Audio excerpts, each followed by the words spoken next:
मोदी बाबा नमस्कार। मेरा ताला तोड़ के अपना ताला डाल दिया कमरे में। मंदिर में मेरा बक्सा भी रखा हुआ, मेरी सामान जिरिया मेरी सब उसमें रखी थी।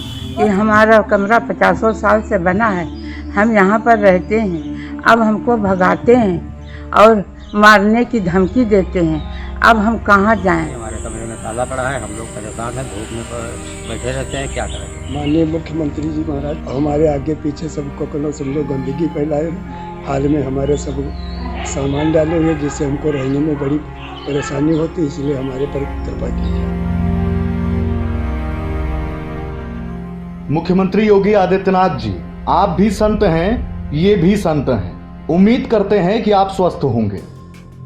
मुख्यमंत्री आवास में किसी भी तरह की दिक्कतें नहीं होंगी, लेकिन सीतापुर जिले के धर्म क्षेत्र कहे जाने वाले नैमिषारण्य में इन संतों के साथ जो हो रहा है वह देख आस्था को गहरी चोट पहुंच रही है। हमारे देश की संस्कृति में संत महात्माओं को सम्मान देने की परंपरा है, लेकिन यहां धर्म की व्यवस्था करने वालों ने अधर्म का झंडा उठा लिया है। संतों को कभी आश्रम परिसर में बंद कर दिया जाता है तो कभी धमकाया जाता है कि जमीन छोड़ दो वरना प्रभु के पास भेज देंगे। जब आप मुख्यमंत्री बने थे ना योगी जी, तो इन संतों को एक यकीन था कि कुछ गलत नहीं होगा, क्योंकि संत एक सच्चा और ईमानदार राजा हो सकता है। लेकिन सीएम साहब, आपकी ईमानदारी, आपके कर्तव्य निष्ठा पर आपके ही शासन प्रशासन ने दाग लगा दिया है। अब यह बताइए कि ये संत कहां मदद मांगे। डीएम अखिलेश तिवारी व्यस्त हैं, सीयूजी नंबर उठता ही नहीं है, न मैसेज का जवाब आता है। एसपी साहब को पीड़ित साधु फोन करके बताते हैं तो वह मामले में कार्रवाई का आश्वासन देते हैं, लेकिन जब मीडिया मामले के बारे में जानकारी लेता है तो कहते हैं कि मामला उनके संज्ञान में नहीं है। पीड़ित साधु फिर फोन करते हैं तो कहते हैं कि पुलिस कुछ नहीं कर सकती, एसडीएम के पास जाओ। लेकिन कुछ ही देर में सीओ साहब जाकर साधुओं को मंदिर खाली करने की धमकी दे आते हैं। आज के बाद एक हफ्ते में इसका कर लेना, नहीं तो हमारी भी चीज जानते नहीं, हम करा देंगे कुछ, लेकिन उसकी हम खुद कराएंगे और विधि संगत तरीके से कराएंगे। वही एसडीएम के आदेश होंगे, वही चीज जाएगी, वही काम करके बाहर करेगी और सुन लेगी। मुकदमे लिखे जाएंगे, जेल हो जाएगी, पागल बन जाओगे। दरअसल सीतापुर में नैमिष धाम के रामानुज कोट आश्रम में कई साधु परिवार बीते कई दशकों से रह रहे हैं। ये साधु भगवान की सेवा करते हैं और अपना जीवन यापन करते हैं। आश्रम के गुरु श्री राम प्रपन्नाचार्य ने 1989 में एक वसीयत लिखी थी। वसीयत में अपने शिष्यों को आश्रम चलाने की व्यवस्था की जिम्मेदारी दी, लेकिन पड़ोस में एक स्कूल चलाने वाले की नीयत डोली तो फर्जीवाड़े का खेल चलने लगा। मामले में विवाद बढ़ा तो बात कोर्ट तक पहुंची। केस आज भी कोर्ट में चल रहा है, लेकिन स्थानीय दबंग देश के अलग अलग हिस्सों से आकर 50-60 वर्षों से आश्रम में रह रहे महंतों और उनके परिवारों को परेशान कर रहे हैं।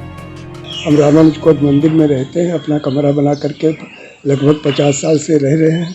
और हमारे आगे पीछे सबको कलो समझो गंदगी फैलाए, हाल में हमारे सब सामान डाले हुए जिससे हमको रहने में बड़ी परेशानी होती, इसलिए हमारे पर कृपा कीजिए। सर, हम यहाँ 2001 से रह रहे हैं और यहाँ पर हमारा गुरु स्थान है और यहाँ पर इंदिरा रमण, धनेश, रमेश हम लोगों को जो है नाजायज परेशान कर रहे हैं और इसमें प्रशासन हम लोगों का कोई कार्य नहीं कर सकता है। इसलिए सरकार से निवेदन है कि आप लोग कुछ हमारी सहायता कीजिए। रमेश दीक्षित सनाब राम कुमार, उन्होंने कहा कि इनको हम किसी दिन पिटवा देंगे, ये फौजदारी करा देंगे। हम अपनी समस्या रखते हैं तो हमको बीच में बोलने नहीं देते और बीच में खुद बोलते हैं और हमारी समस्या सुनने नहीं देते।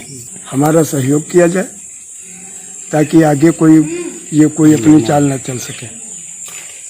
हमारे जानो माल का खतरा है। महंतों का आरोप है कि स्थानीय पुलिस की मिलीभगत से इस आश्रम से कई साधुओं को निकाला जा चुका है। आश्रम में दबंग कभी गंदगी फैलाकर इन्हें भगाने की कोशिश करते हैं तो कभी गेट पर ताला लगाकर उनके परिवारों के छोटे छोटे मासूम बच्चों के साथ कड़ी धूप में बिना दूध पानी के रहने पर मजबूर कर देते हैं। हम करीब 55 साल से यहाँ रह रहे हैं। हमारी माता जी इसके पहले से रह रही थी, हमारे पिताजी भी यहीं रह रहे थे और हम अब कहाँ पे जाएं। पूरा परिवार हमारे साथ, छोटे छोटे बच्चे हैं और हम परेशान हैं और ना यहाँ पे कोई हमारा सुनता नहीं। हमारे कमरे में ताला पड़ा है, हम लोग परेशान हैं, धूप में बैठे रहते हैं, क्या करा जाए। इस आश्रम में रहने वाले लोगों में साधु और पुजारियों के अलावा कुछ ऐसे लोग भी हैं जिन्हें एक वक्त पर इस आश्रम ने सहारा दिया था। वे वर्षों से यहाँ रह रहे थे, पर दबंगों को प्रशासन की किस हद तक शह मिली, यह लोगों की यातनाओं से समझ लीजिए। मेरी सुनवाई यहाँ पर नहीं हुई, ताला लगा के छोड़ दिया कि हम ताला खोलेंगे 8 बजे, बीच में नहीं खुलेगा ताला। तो क्या इसमें कोई मर जाए कि जिंदा रहे। मेरा फिर पति समाप्त हो गया, इलाज हमने बराबर नहीं करा पाया। यहाँ से रामलाला ने कहा चाबी नहीं मिल रहे हैं, मेरा ताला तोड़ के अपना ताला डाल दिया कमरे में। मंदिर में मेरा बक्सा भी रखा हुआ, मेरी सामान जिरिया मेरी सब उसमें रखी थी। तो सीएम साहब, आपने डीएम का काम भी जाना, एसपी का जवाब भी सुना। सीओ महोदय संतों का सरेआम अपमान कर रहे हैं। यह चोट इनके लिए जितनी गहरी है उतना ही दर्द शायद तस्वीरों को देख आपको भी हुआ होगा। योगी जी, लोग सवाल पूछ रहे हैं कि आपके राज में भी संत सुरक्षित नहीं हैं। आपके जवाब की अपेक्षा रहेगी।